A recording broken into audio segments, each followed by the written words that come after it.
So I am very excited for today. I think this is, I'm sitting with my best friend in the world, my business partner, Jordi Ricart. Today, there might be some tears. There might be some emotional moments. I'm hoping to get Jordi to cry at some point, but... You're already getting me emotional.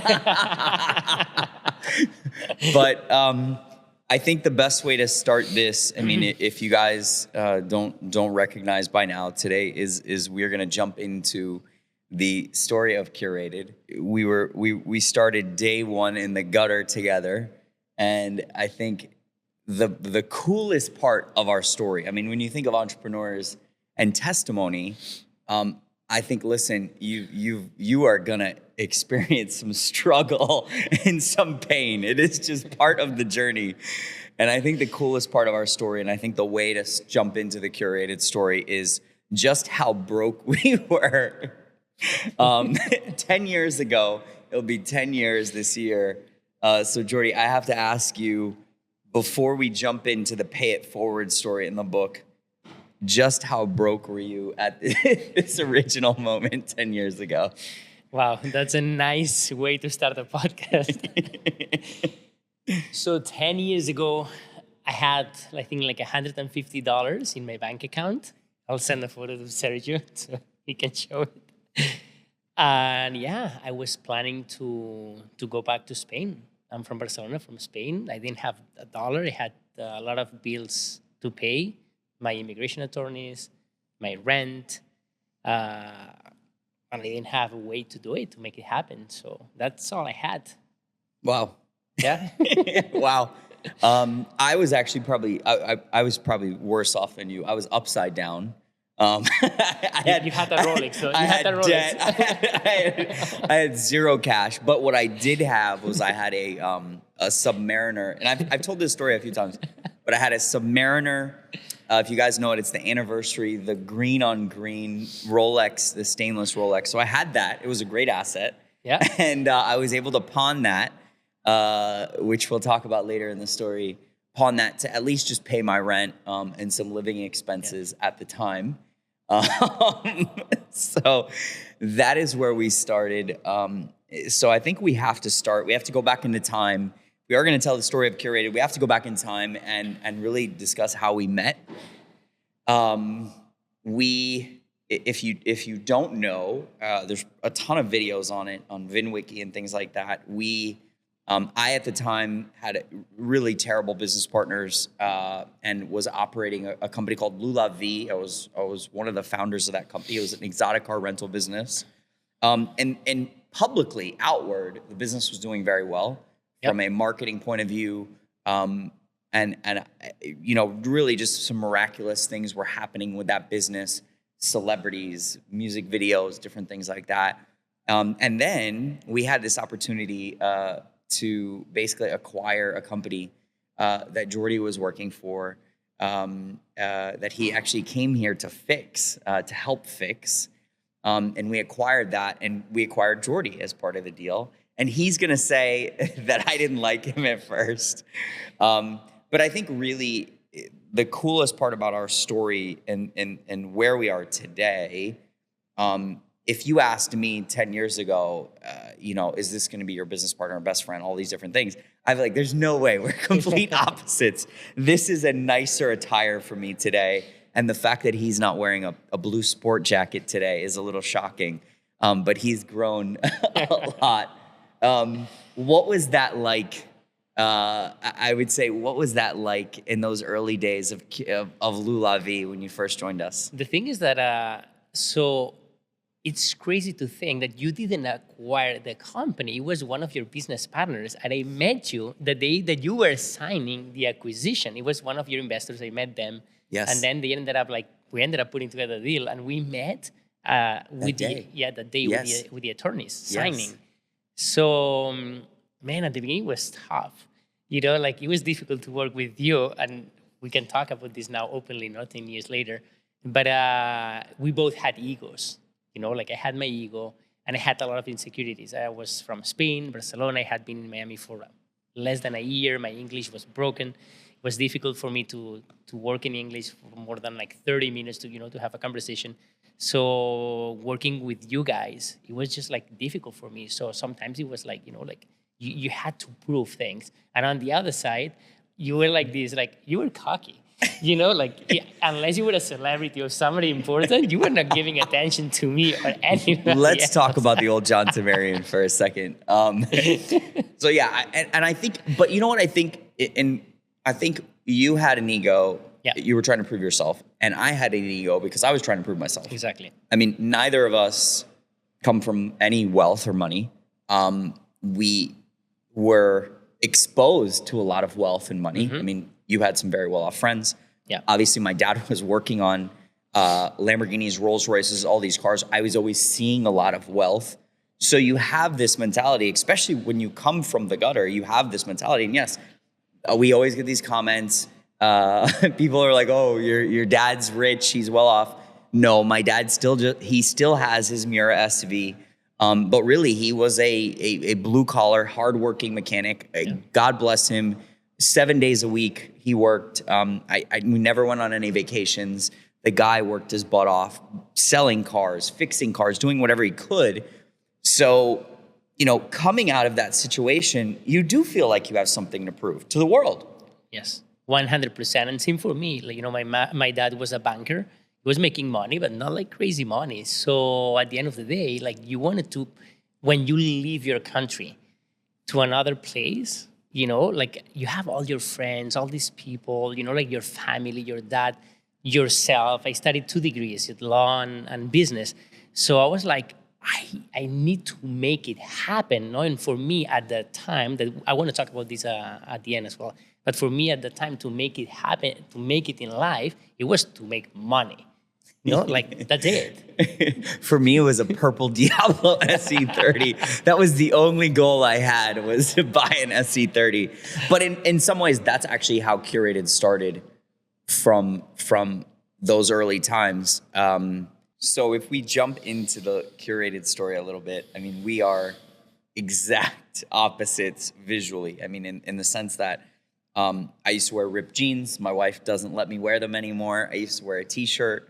Always some pair of funky sneakers. Ripped T-shirt as well. Ripped T-shirts as well. Thank you for reminding me. In those early days, I mean, you really came in. I mean, for me, there's a pivotal moment in that Lula V story. And you came to me and just said, "Man, let me help you. You're just doing too many things." And I'll never forget, I don't know if we were at a barbecue place or we went somewhere, and you had a list of everything I was doing.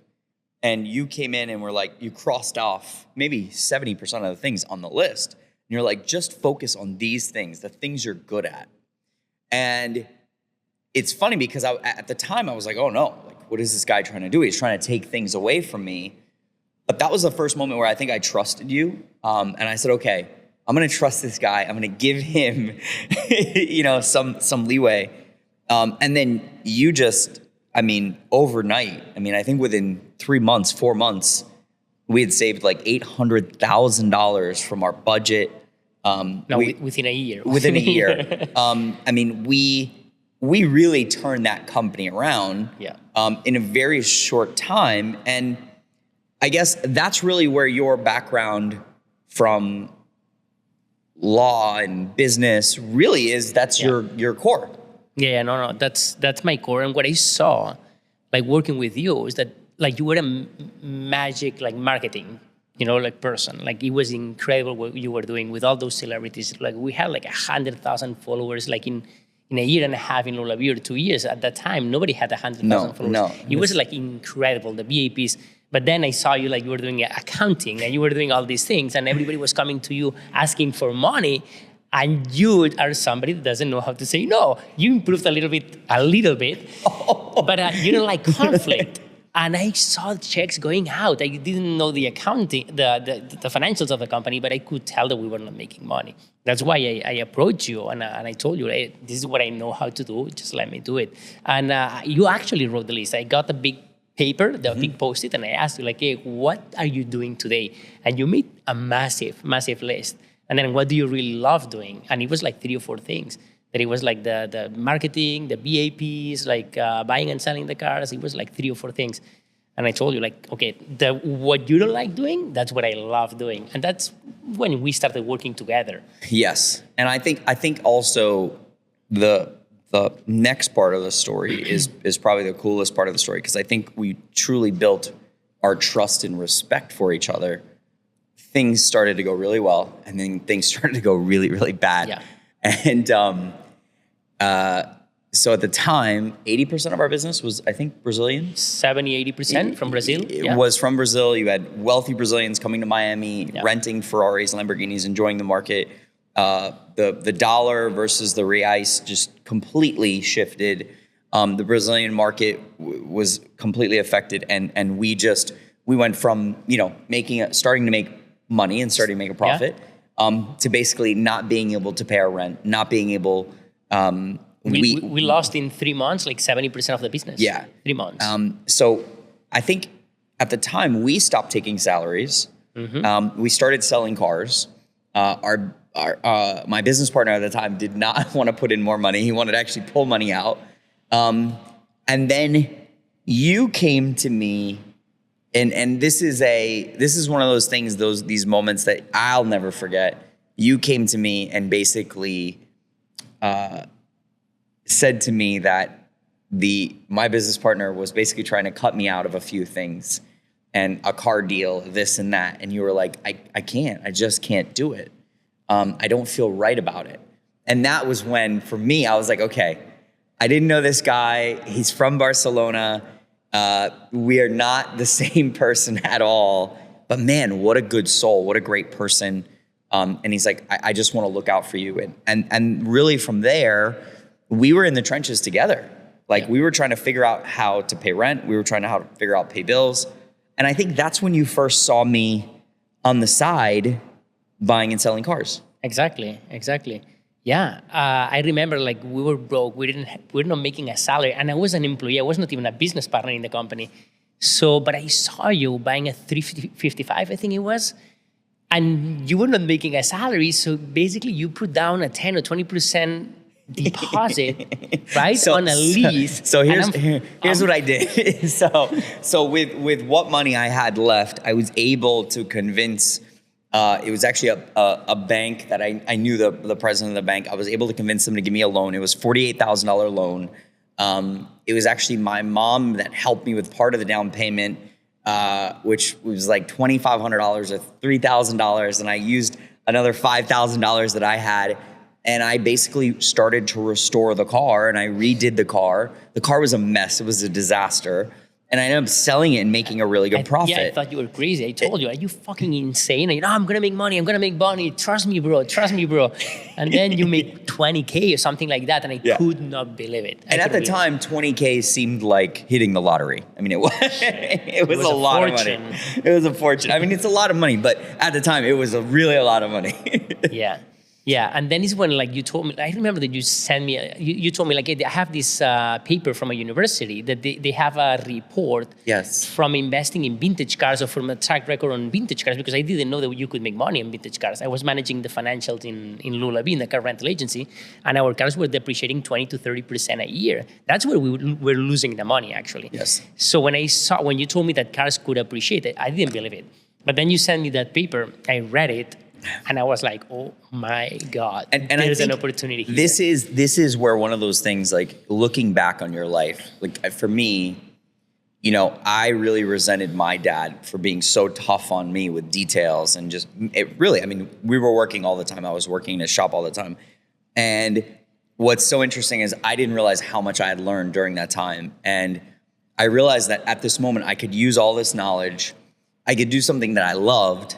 And you came to me, you said, well, hey, if I go get more money, can you keep doing this? And I'm like, yeah, of course I can. Like there's Countaches to buy and Diablos to buy. You took a massive risk. Massive. I mean, you didn't know what a Countach was, barely. Nothing. Did you know what a Diablo SV Nothing. was? Did you know what a Miura SV was? Okay. So here's a guy. Didn't know shit about he didn't cars. know anything about cars. It was like, hey, could you do this again, what you did with the 355? So you said, I have a Lamborghini Countach that I believe I can buy for $2 something, and I think I can sell it close to $300,000. Yes. I'm like, are you sure? And you went to friends and family. Yes, I called my best friend. That he's the person that brought me to Miami. Came here to help him with his business, and then I sold his business to you guys, to Lula V. And I called him. I was like, "Hey, Gerard, there's an opportunity to buy a Lamborghini Countach." He didn't know what the Lamborghini Countach was either. But I'm like, we can buy this car for $200,000. We can sell it almost for $300,000. Like, would you lend me the money? And he's like, are you sure? And I'm like, no, but I believe in John. So, hey, Gerard sent us the money. And that is, listen, that's a testament. It actually goes back to, and we'll talk about the Pay It Forward story and Jordi's book and Alan and our other business partners. Like there was a leap of faith. Yes. That had to be, that was required. And we went out and bought the car. It was a black Countach. 11, 12 years ago? Something like that, 11 years ago. 2014. And we ended up selling it for like $350,000 or $360,000. I don't remember. What I remember is that Gerard, with his money, he made, because it was a 70-30 split, 70 for him, 30 for us. With his 70%, he made $90,000. That he couldn't believe it. When I called him, like, Gerard, where do I send you the money? He's like, keep doing it. So that's how we started in 2015, I think it was, 14. Yes. Yeah. We did like 6 or 7 deals with Gerard's money.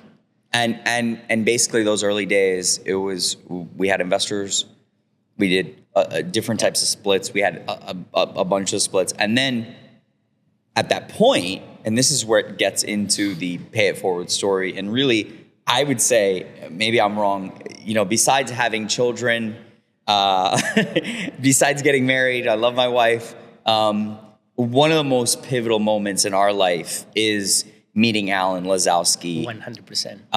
And I would say, so we're in this moment, we're buying and selling cars. This is the only thing that's keeping food on the table. Lula V is just losing money. We're not taking salaries. We're not taking salaries. The market's horrible. I think at this point we're dealing in cars that were $200,000 to $500,000. And 50 to 200, yes. I would say. And yeah, you're right, actually, yeah. And this guy flies in. We had produced this incredible Art Basel event. It was Mr. Brainwash, and we had Mr. Brainwash come in, and he actually painted. He threw paint on a Maserati convertible that we had. We had Paint and Frin involved. We had celebrities. There were some famous DJs there. And Alan comes into this event, and we didn't know who he was. What's cool in that bigger story is you also always treat people with respect, and you always have to, your relationships are everything. Yeah. Because I met Alan through someone I worked with many, many years before in Palm Beach.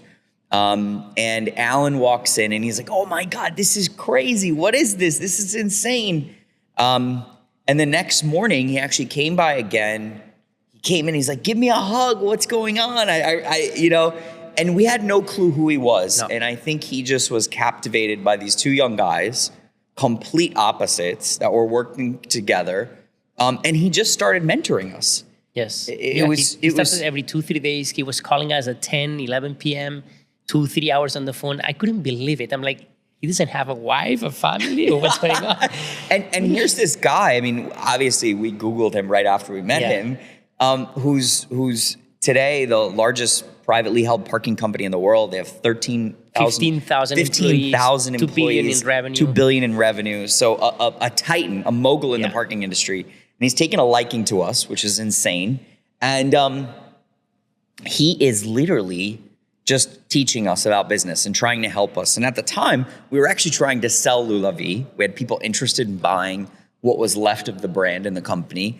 And I think about 7 months went by, 8 months went by. It was from December to September. In September is when you came to me. Okay.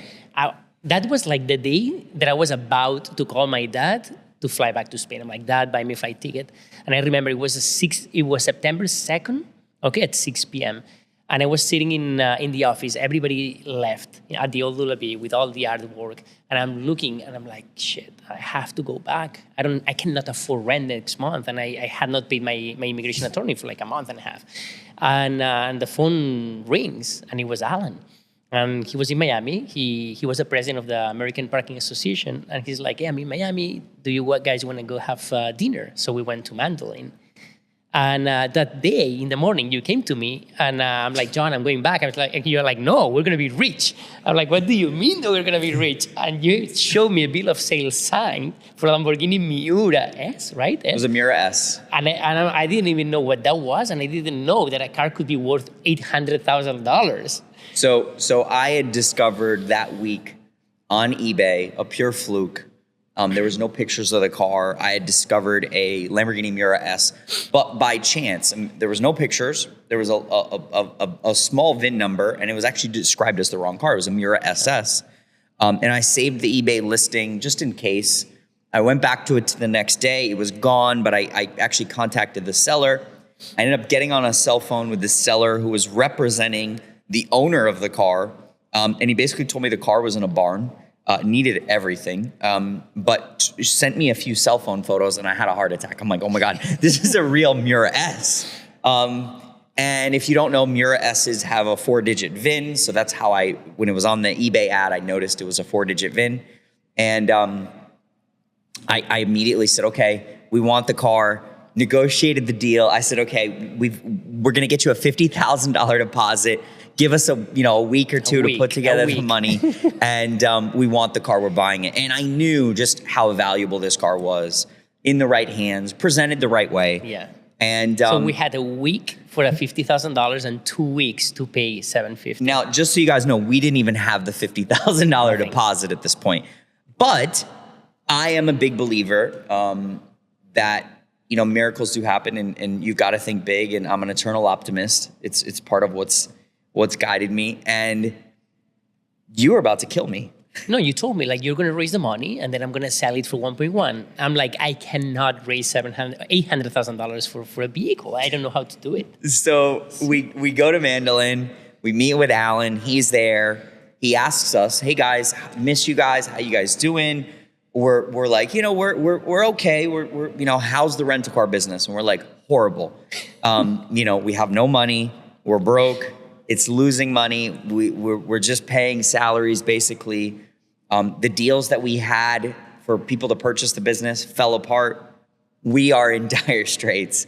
He's like, how's that other business you're doing with the car sales?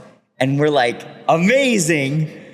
And then you tell him. No, John came this morning with a bill of sale signed. Okay, to buy a $800,000 car, we have to put a $50,000 deposit today or in a couple of days, I think it was.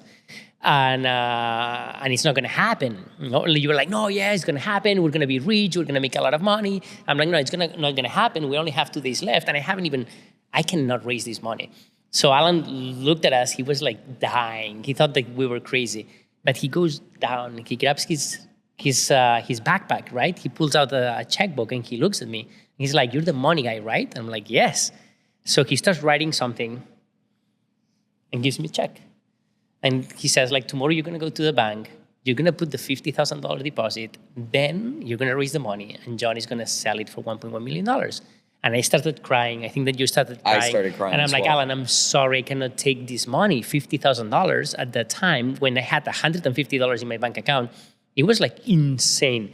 And I'm like, I cannot do this to this poor guy. He's going to lose his money. It was a non-refundable deposit. So I gave it back to him. And he's like, I'm sorry, I cannot take it. And he's like, did you read the check? I'm like, yes. And he's like, read it better. And then in the memo, it had a note that it said, paid forward. So he looked at us, at both of us, and he's like, guys, I'm not asking you to pay me back. I'm asking you to pay it forward. When you have the opportunity to help someone, you just do it. And that's what we did. We ended up taking the check. I deposited the money. I raised the money. And then you ended up selling it for $1,240,000. And that's something beautiful, and something that Alan did with us. And he always says the same thing. It's like, you need people to believe in yourself more than you believe in yourself, and that's what he did that day. He looked at us. It's like, I believe in you guys. And if he had not, it was not even about the check. It was about him telling us, I believe in you. If Alan had not done that, I don't think I would have raised the money. I agree. And it's funny because I think that also where Alan was in his life, for him to give us the time, the mentorship, that was pivotal. It was life-changing. And the excitement of that win, And I always talk about that. Wins are so important. It's one thing that you talk in your book, is celebrating your wins. We don't do it enough. We haven't done it enough. But celebrating those wins and feeling those wins is super, super important. And that was a big turning point for us. And not only that, but so that for me marks the beginning of Curated, no? Like that was September. Yep. And then in December, for our Basel, a year after meeting Alan, like exactly a year, we were launching Curated Investments, you, me, and Alan together. And the difference now is that with Lula V, what were we doing? Like I was just pushing employees, I was pushing the vendors, I was pushing everybody, I was pushing you. Well, you know what? I was going to ask you. How would you describe the old Jordi Ricart? And when we by the time we get to the end of the podcast, you're going to see. This is a very cool story. Trust me. How would you describe the old Jordi Ricart? No, what you said before, no? Like we went from like losing $100,000 a year in Lula V to making $80,000 in just 1 year. And it was beautiful. If you look at the numbers, just by numbers, it's insane. But the reality is like, how did we do that? I started like just pushing all the employees like crazy. In a year, I went through like, I think like 11 or 12 employees. And I thought like, like they, like I was proud of just like, of that. I was pushing our vendors, making sure that nobody was making money. Like our clients trying to sell, to rent the cars for the most money possible. It was just like, it was that. And that's, for me, that was business. That's what I learned back in Spain with my previous boss. That's what I thought that it was business.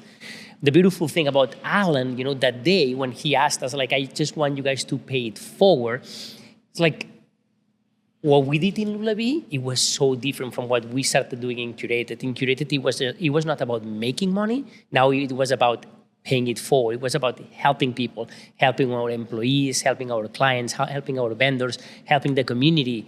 Like it was all about just paying it forward. And that's the heart of the company. So, and that's something that Alan always says, no? When you focus on helping people unconditionally from your heart, without expecting anything in exchange, that's the most important thing. Everything comes back 10 times. So just focus on helping people and forget about the money. Money's gonna come. And it's been insane. Like if you look at our first years, and then when we changed our mentality and we did that, you and me together, when we did our first business plans, we never thought that we would have the company that we have today. No, never. No, I think if you look at the early business plans of Curated, it's still shocking to us.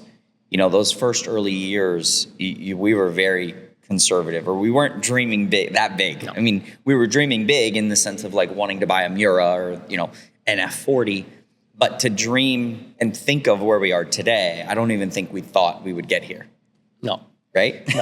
No, and all of this, like you say it a lot of times, so you love cars. And that's your DNA. You have it in your blood. Yes. It's 11 p.m., 12 p.m., and you're just like searching for cars while your wife is sleeping next to you. For me, I love growth. I love business. I love business growth. Yes. I love people growth. For me, it's growth. People and business. And the beautiful thing about you and me is that you have the love for cars, and I have the love for business and people. Yes. So what Curated is at the end of the day, and you said it beautifully one day that we were talking, it's like, it's all about love. Yeah. Right? And that's your passion and my passion together. And I think that's been the secret of the success. I mean, some of our biggest fights, ironically, have been about, I always felt when we started this business, I had never done this prior because I didn't feel like I was ready in my life. I didn't feel like I had the money behind me to do this. And for me, it was so important to take care of our clients. Like, I didn't care what it took. I didn't care the cost. In the early days, a client would get a car and the tires would have an issue. Buy him new tires. Like, client has cars late, pay for the shipping.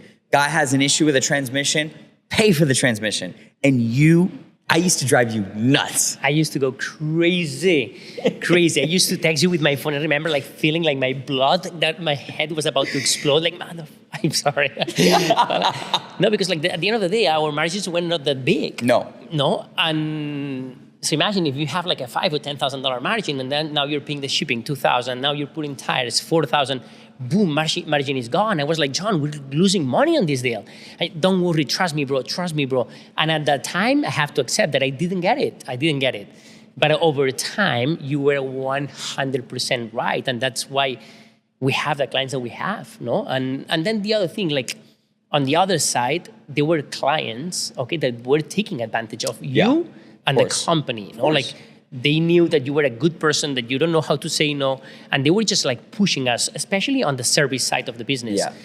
And until the day that Alan told us, like, guys, don't you know the no asshole rule? Yeah. and basically he told us, like, stop working with clients that are assholes, that are taking advantage of you. Agreed. Unfortunately, at the time, more than 50% of our clients were assholes. Yeah.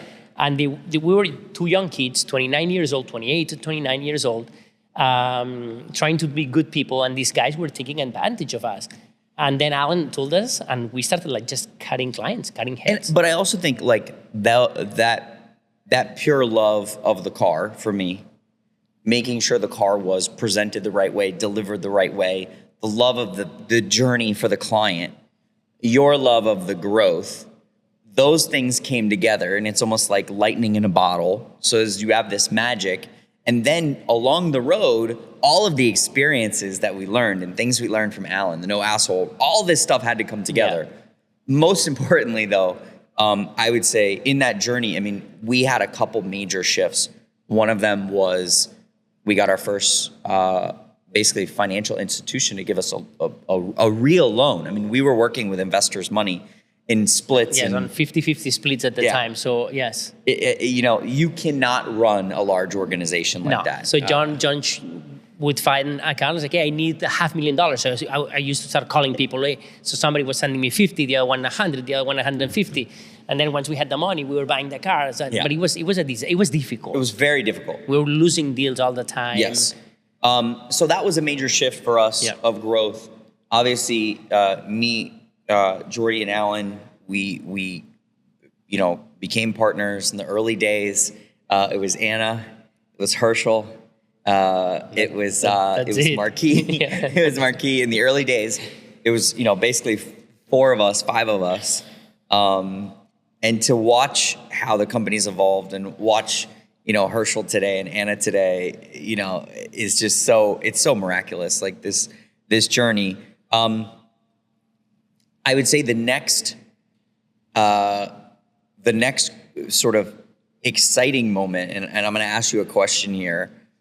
What do you think was the next pivotal moment where you felt like, okay, I am a success, or I am successful, and how did that moment change your life? I have my own answer to that, but I would love, like, when did you realize, okay, Curated is successful, I've done this, or I've made it? Probably is going to be the same answer, yours and mine. For me, I remember speaking with you all, like a lot of times we had this conversation. Like we were making like no money, no? Like, so I think one day I told you, like the day that we can have a salary, like a decent salary, we don't have to worry about paying the employees. I'm just going to be happy. That's all I wanted. I didn't want to be... You know what's so funny is that I forgot that we used to have those conversations, right? And you just made me remember like the day that we can make $100,000, I think it was $120,000, be able to pay the payroll every month, the rent of the showroom, insurances, like that's it. Even if the company makes $10,000 on profits, we're going to be happy. That's what we used to say. But for me, that magical point, I always dreamed of having money in my pockets, no? Like I told you before that for me making it was like, okay, I have money in my bank account.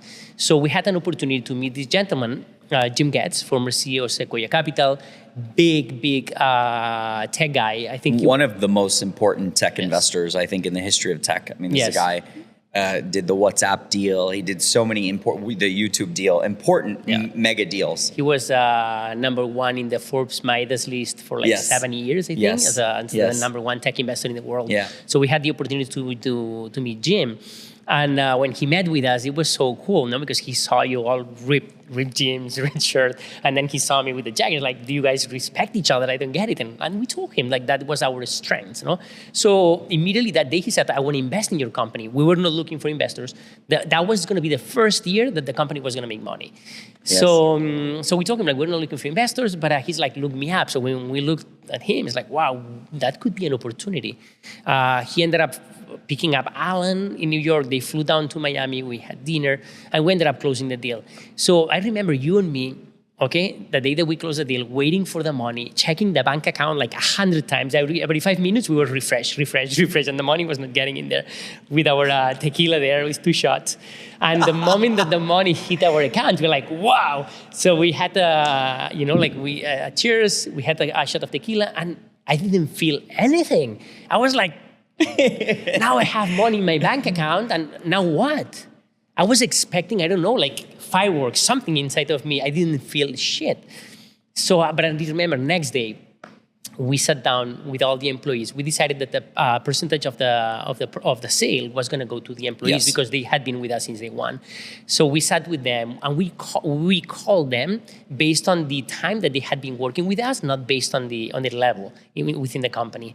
So we called Marquis, that it was the guy that was washing the cars from the car rental. Imagine and then we gave him like a check that I think was bigger than his annual paycheck. It was huge. Yeah, it was huge. And his face, he was almost crying. Then we called Anna. We called, I think it was Gio. We started calling everybody and giving them checks. They were crying. They were shocked. They didn't know what to say. You and me, we were holding our tears, and once they left the room, we both started crying. Yeah. And then that moment is like, wow, now is when I made it. I realized that it was not about making money, it was about giving the money, about helping people, creating opportunities. And all those lessons that we had been learning from Alan for 4 or 5 years at the time, everything made sense. Yes. Like a lot of things were making sense, but at that time when we were giving those checks and sharing our profits with them, it was like, oh my God, now I get it, what Alan is talking about. Like when you give and when you help. Yes. Yeah. It was the greatest feeling in the world. I mean, obviously, around the same time as I did buy my dream car, Diablo SC30. And again, that was exciting for me, almost as like a trophy. I mean, entrepreneurs there's no Oscars for entrepreneurs in the global sense. So sometimes you buy things as, I look at cars or whatever you might be interested as a trophy of like, okay, you did something, you accomplished something, or you're passionate about a car. I don't think there's anything wrong with that. But I think for me, that was a pivotal moment to say, wow, we can change someone's life. We can do this. It was just surreal. It was insane. And we both felt the same way. It was really interesting. Yeah. So then I think the next thing is when did you start to be inspired, or this journey to write the book? When did you start to be inspired and realize like all of the things that you've learned, putting them pen to paper, and when did you start to see yourself change and yourself grow? So we had so many conversations with Alan, at night. At some point, like you started like not jumping in the conversations at night, but I kept going and going and going. I was like so interested. For me, like business, when people, it's like, I just love it so much. So I was so passionate to like, I wanted to understand Alan and like how this guy that was a ballet parker, like son of 2 Holocaust survivors, came to the United States with nothing. He becomes a ballet parker, doesn't even finish his studies, and builds the largest parking company in the United States. So I had these deep conversations with him. We had the other project with the guys from the UK. So I went to UK several times with him. So I started traveling a lot with him, and I was just taking notes of everything that he was telling me. And I was taking notes because those things were it should be common sense. But it's common sense, we would say, in our personal life, but not in the business life. But I was just taking notes because I wanted to try to put that in practice and see what could happen. He was successful, so maybe by doing those things, we could be successful, even though I didn't believe that could be done in the business world. So in that same time, I joined a breathwork retreat. And I had a crazy experience. You've always believed in God, and you've been spiritual person. Yes. I was zero spiritual. You were a complete atheist. You didn't believe in anything unless it was physically in front of you. Exactly. And I was even making fun of you. So always making fun of me. So I go to this, somebody invites me to this retreat. It was December, before the end of the year. It was a breathwork retreat. And I just have we started doing this holotropic breathwork. I'm breathing, laying down, breathing for 45 minutes, like that. And I have this crazy experience. Okay, and we're gonna go in detail on this on another day, not today. But I just had this crazy experience, and I had this connection, and that experience made me want to know more. So I started just reading books, and I started studying, and I started studying meditation and breath work. I became even an instructor, and I started I was obsessed about the brain and about the brain waves and the thoughts. People have 60 to 80,000 thoughts every day, and you're only aware of 5% of those thoughts. 95% of them are in your subconscious mind, so you're not aware of them, and basically your subconscious mind is deciding what's going to happen in your future. So how can we rewire our brains? So I started hypnosis, and I went deep. So the things through this personal journey, okay, that it lasted 4 years. At some point, I ended up what Alan was telling me, okay, or was telling us. It was just beautiful, and it resonated with me. I felt it inside, no? But it was words. At some point, I was able to open my heart through all this awakening process that I had personally. And once I opened my heart, those thoughts that Alan, those lessons that Alan was giving us that were coming to my mind, now they were coming to my heart. And at that point, I'm like, oh my God, I need to go deep into the company and bring this to the company. So all those learnings that we had from Alan, that we were already applying them in the business. But you know what's so cool, and I don't want to stop you. When we first started, you first started to apply this to the business. This is what I'm going to say. All of those things we had been learning from Alan, they were sort of subconscious. They were things that we were doing in the business without realizing it, or inspiring in the business without realizing it. You laugh about my spirituality, but there were things I was doing, whether it was praying or meditating my own way, where I would wake up in the morning and there was not a negative thought in my mind. I was going to accomplish something no matter what, because I knew it was possible. I don't know how it was possible, but it was possible. Yeah. And what's funny is when we started to get the team together and bring people together and talk about all these things, we're like, oh my God, we're doing all these things on a small scale already. Yeah, but what I have to say is that on the other side, I was the opposite. You were the eternal optimist. Yes. That I was in what world are you living? And on the other side, I was not even down to earth, below. I was always looking at the potential threats, and of course. and I was always had fear, and I was scared of losing the money we made, and so going through this 4-year process, it was so important for me to be able then to bring it to the company as well, and to be with you in the same, not in the same level. You will always be here. In terms of optimism. I live in the clouds. But but to be able to to change, to shift the frequency in the company and go from fear, and go more to love. And that I think that has been the success of Curated. We've talked about it so many times. It's love. It's love. That's it. It's love. And I think what's so cool is I think we've now attracted the right young people and people in general that when you start putting these things out there and you start doing all of these concepts, you're attracting the right people to you. You're attracting the right things, and we have the most incredible team. I would say it's so cool to see our young guys meditating, doing these things, being positive, all of these different things, and becoming very, very successful. To me, that's probably the most gratifying thing today, is to witness the changes within the company, and just the energy of the company completely shift. It's amazing. So, because the thing is the following: when we had those clients years ago that were taking advantage of us, we were not firing them because we were afraid. We had fear. Yeah. A lot of deals that you were doing Yeah. them because you were afraid. The worst deals that I've ever done Right? were based on fear, not my gut. My gut told me something Exactly. else, which is your heart, your love. Every Yeah. time that we were acting from fear, Yes. so as soon as we left that emotion and we Yes. started changing the emotions and going up and up and up and up, everything started shifting. Our clients changed. The type of clients changed. Totally. And those clients brought other clients that were amazing. So now our clients are our friends. They're not clients, they're friends. Yeah. Right? They're friends. Our employees, same Yes. thing. They're not employees. We're a family. We're friends. We're all friends. Yes. We're here for them and they're here for us. 100%. So everything, even the community, the car community we have around us, we changed and now everything is around love. And that's the beautiful part. And I would say you even,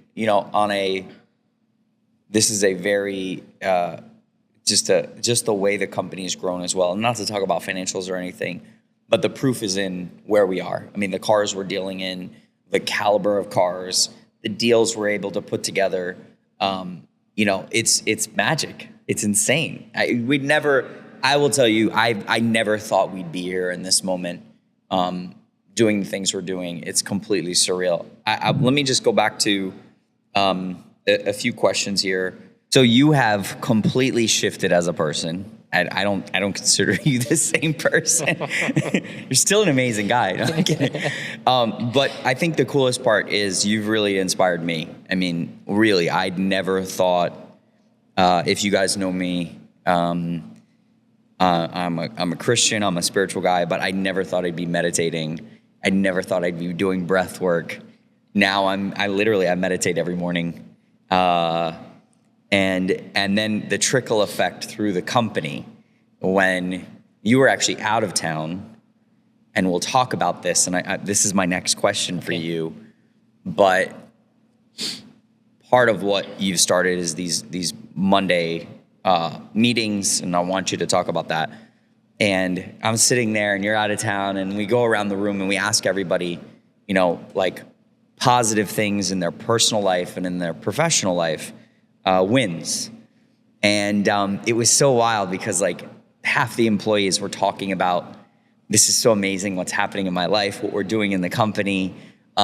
So it's been super shocking to me to see all of this rolled out into the company. What are some of the things that you've implemented into the company over the last year? And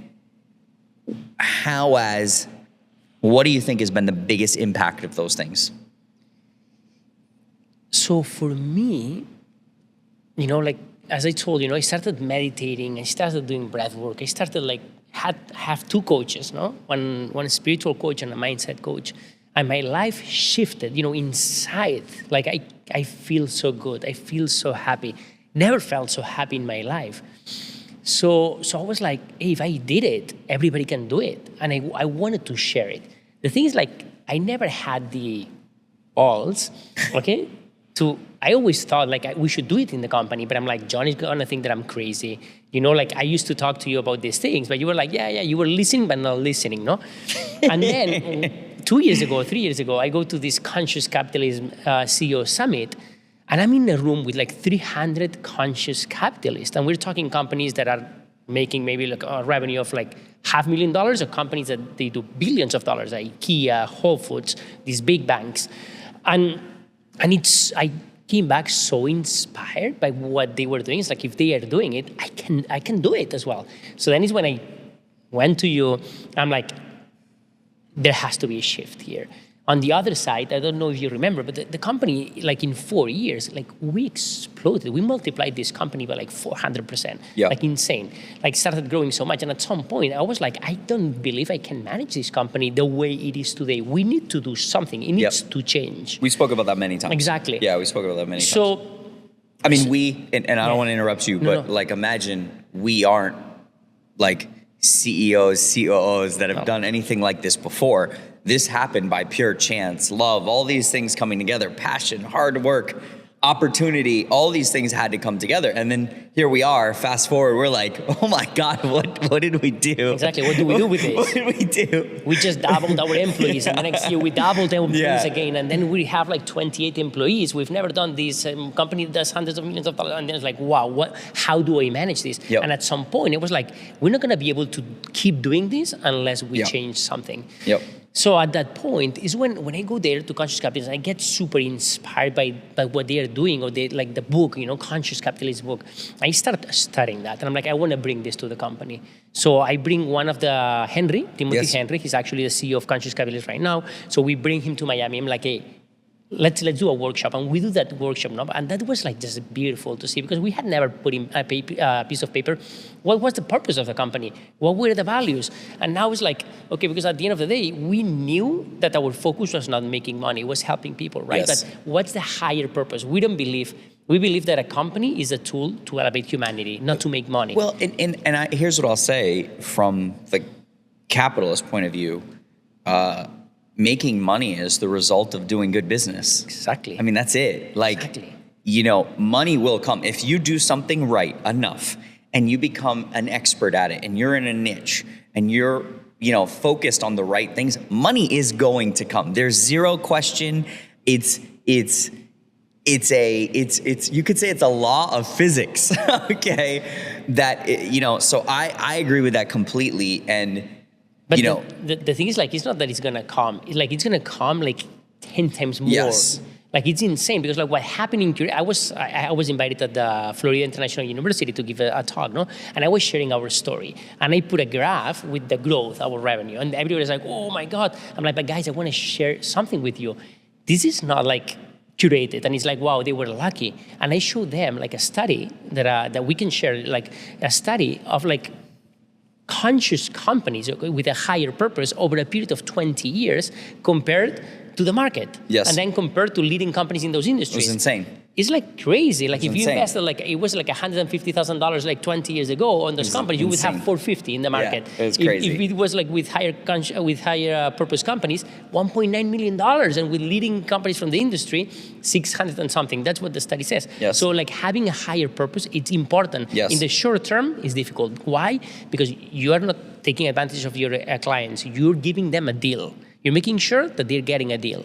2, you're making sure that you paid as much as you can to your employees. You're making sure that your vendors make money. It has to be a win-win. You cannot just push them. Yes. Like, are you making money? And that, hey, I need to make sure. So everybody needs to make money. It's a win-win. And that's what we did with Conscious Capitalism. We were already doing this, but we defined that. We defined what's our higher purpose. What are our values? And it was beautiful to see that we all had the same values in our minds. Yeah. So we define our values, and then what's our value creation proposal? Like, how do we make sure that it's a win-win for our clients, for our vendors, for our employees, for everybody? And we put that in writing. How do we create value for everybody? Yes. So just doing that, I believe that started like changing the company a lot. I agree, and I do want to say one thing, and because I saw somebody comment once on a video, and I normally don't comment back because I just let it bounce off my thick skin. But this is not some woke bullshit either. Like seriously, like I think even when, as an entrepreneur, if you're selling anything, if you're dealing with someone that's capable or discerning, or someone at, a certain level, it could be an organization, whatever. Listen, you want everybody to win. That is the best deal. And at the end of the day, there's many times we're negotiating a car and I tell someone, hey, I need to make money too. This is my margin. This is what it's going to take. This is as transparent as you can get. And guess what? Boom.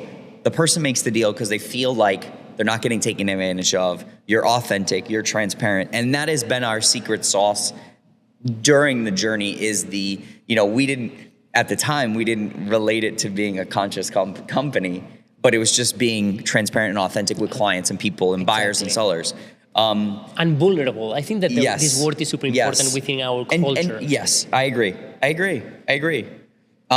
Okay, so... And then the other thing that I wanted to share, on one side it was this, the higher purpose values and value creation. On the other side, I wanted to bring everything that I did in the last 4 years in the business world. So we created this thing, or I created this thing called the Awaken Team. And I wanted to help our employees find purpose and make sure that they can live that purpose within our organization. So we started like doing like every Monday, we start together and we do group coaching for like 30 minutes.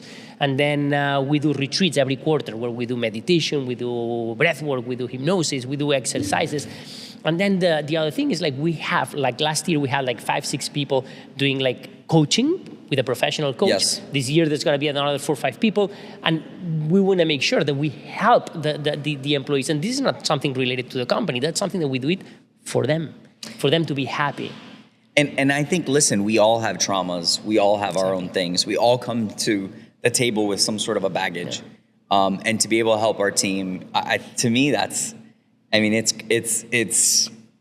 just beautiful. Like the other day, one of our employees like sent me a message and he said like that his wife, his mom, like his family members felt a massive change in him since he started working in this company. And for me, that means the world. Yeah, the world. It's huge. Well, I would say in my own life, I've never felt, going through this, I've never felt so relaxed and so calm and just like, everything's gonna work out the way it is. So it's been insane. It's been very, very incredible. Okay, so now getting into the book, I've got a few questions for you. This is actually sort of fun too, because remember, I've always technically been the face of Curated. So now to have you, dude, I'm so proud of you. You're public speaking, you're doing all these things. Jordi's really getting out of his shell, which is super cool. What is your goal of this book? Like to say, and if you haven't bought the book yet, it's available now. Sergio will put links all over on the screen, whatever. It's a must read for an entrepreneur, someone that's growing their business. It's a must read for anybody, honestly. It's obviously more business focused. But what was your goal with the book from day one? I believe that everybody's a good person. Again, that's something that Alan used to tell me all the time. And so one day, I was telling him like, oh no, they're bad people. And he told me like, that's the difference between you and me. I believe that everybody's a good person. And I got upset with Alan what you did. I actually remember that. Yeah, I know what the situation was. Hurt me. You're like, they're bad people. Exactly. And it hurt me, you know, when he said that. Yeah. And you know what, like 10 years later, I have to tell you that Alan was right. And I believe that everybody's a good person. They just had bad experiences, you know, that brought them to where they are today. So I was a good person. I didn't know how to do business in another way. I was brought up in a way. My dad, used to do business in a way. My boss, I had like 2 bosses that were super tough. I had one that was amazing, but the other 2 were like super tough. And I thought that business was business. That's my personal life. So I wanted to show people that there's another way to do business, that there's a way where you lead with your heart, where you help people unconditionally, where you just like inspire people and support them. And when you do that, you don't only make money, but you make a lot of money. Okay? And this is proven right now. This beautiful work that these guys at Conscious Capitalism are doing, they're following these companies. And it's that, like, because people is like, oh, if I do this, I'm not gonna make money. If I do this, the company's gonna suffer. No, maybe it's gonna be tough a little bit at the beginning because you have to make an investment. But in the long term, and this is the important thing, you have to have a mid-long-term vision. In the long term, you're gonna do amazing. You're gonna be happy. Yes. Employees are gonna be happy. You're gonna feel good. So that's what life is about. It's about being happy. And I always say it's a marathon. It's not a race. Exactly. Yeah. So that's why I decided to put all these notes from Alan together. At the beginning, I put it together just for us as employees and for Alan. And then, things happened and they asked me to put together a book. So I ended up doing it. I love it. Okay, next question. What do you think, and someone that's watching right now, they could be struggling, maybe they're not struggling. What do you think is the best advice that you could give to a young entrepreneur today? That I'm talking short-term advice at this moment, with the exception of buying your book, with the exception of going out and buying the book right now. What do you think is the best short-term advice for someone right now today? Yeah, the book is more like focused on business, no? But for some, and not even an entrepreneur, for everybody that is. For everybody, yeah. And that's what I did. Okay, like from the journey that I did, like be present, feel your emotions. We're not even aware of our emotions, and that's the most important thing. We, like we put them away. It's like just we heal by feeling. Okay, so let's feel the emotions. Once we feel an emotion lasts 90 seconds. Once we feel an emotion, we can process it. If we don't do that, it gets with us, and then we get into a mood, and we're, like it's impossible to be happy that way. The way to do that is by being present. How are you present? How can you be present? By meditating. So for me, what I would say is just learn to meditate. There's so many videos on YouTube, I love like it. everywhere. So just like meditate, be present. Don't worry about the past. The past is the past. Not gonna come back. You're not gonna change it. So forget about the past. Don't worry about the future. The only time that exists is the now. So just be present, meditate, be present, and believe that everything is going to be fine. If you're just worrying, you're acting out of fear, you're going to take bad decisions.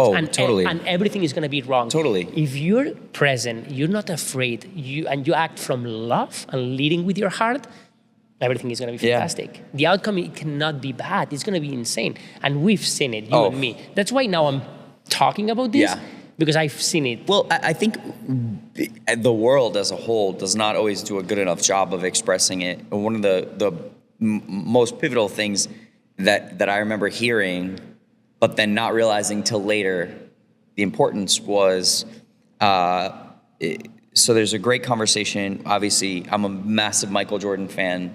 Michael Jordan's probably the greatest basketball player of all time. And one of the coaches, I forget if it was the coach or someone involved with the team, said it wasn't Michael Jordan's talent or his hard work that made him show up and win championships. It was his incredible, basically, ability to be present in the moment, not think about missing the last shot, not thinking about the championship, but being present in that one moment. And actually, they said it was like turning on a light switch, and he was able to do that. One of the ways he was actually able to do that, I was told, was like through music and different things like that. But it's funny, I remember hearing that at the time, but then until I was meditating and things like that, I was like, oh, now I get it, the importance of being present. So I don't think we talk about it enough, but I think even when you think of guys like, Senna and all these sports legends, their talent was being present in that moment. Exactly. If not, you're going to be acting out of fear. Yes. Because you're going to be worrying about the future. Yes. And the other thing, related to that, is ask for help. Like when somebody asks you for help, how do you feel? How do you feel once you help somebody? Oh, you feel amazing. So why is so difficult to ask for help? Like this is a gift. We're giving a gift to somebody. Yes. That is going to feel so great because he's been able to help you. And I also think people are afraid sometimes to ask for help, but they like, it's wild because I think any time that I've sincerely gone to someone and said, man, I need your help with this. I mean, maybe there's a few times where someone said no, but most of the time it's shocking what doors can open.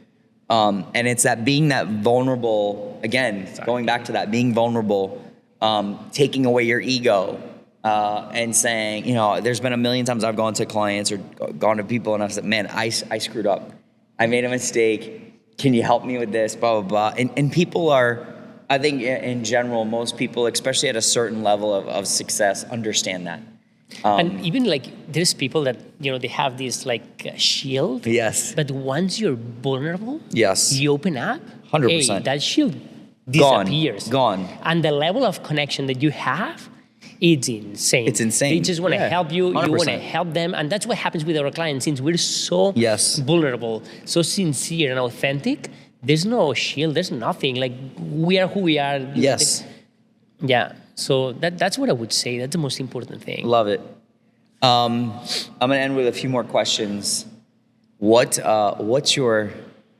This is going to be a tough one. I'm going to stump him with this because he's not the car guy. We've made him a little bit of a car guy. What for you, of everything we've ever bought and sold, what for you has excited you the most or was just wow, that's so cool? I'll tell you something. My 996 Turbo. When I was studying, I'm not a big car guy, but I like cars. When I was studying at the university, I had a picture of, it was 2004, 5, no, yes, from 2000 and 2005, I was studying at university. I had a picture of a 996 Turbo. And then when we made some money, I asked you to help me find a car. And I was betting on all these cars on Bring a Trailer. I never had the to buy them. And then you called me. It's like, I have the car for you. It was yellow. I was not looking for yellow. We bought it. But that car means a lot to me. Yes. It's not a car. It's like what happened with you with the SC30. Of course. Same thing. It's not a car. It has a meaning. Yes. So for me, that's. Yeah. I love it. Awesome. Well, this has been the most insane dream, the most insane journey. I'm not going to get emotional now. It's been cheers to, it's 10 years this year. Cheers to the next 10 years, 20 years. And listen, let's just keep having fun, spreading the love, and doing great stuff. And thank you guys for watching. Thank you guys for subscribing. Thank you guys for supporting our entire journey. We definitely need to do this again. I think we've got to get Jordi to do another podcast and maybe go down a car rabbit hole. I have some fun ideas in mind, but it's been a pleasure. Congrats, bro. I love you to death. And I love you, man. Cool. Happy New Year. Thank you.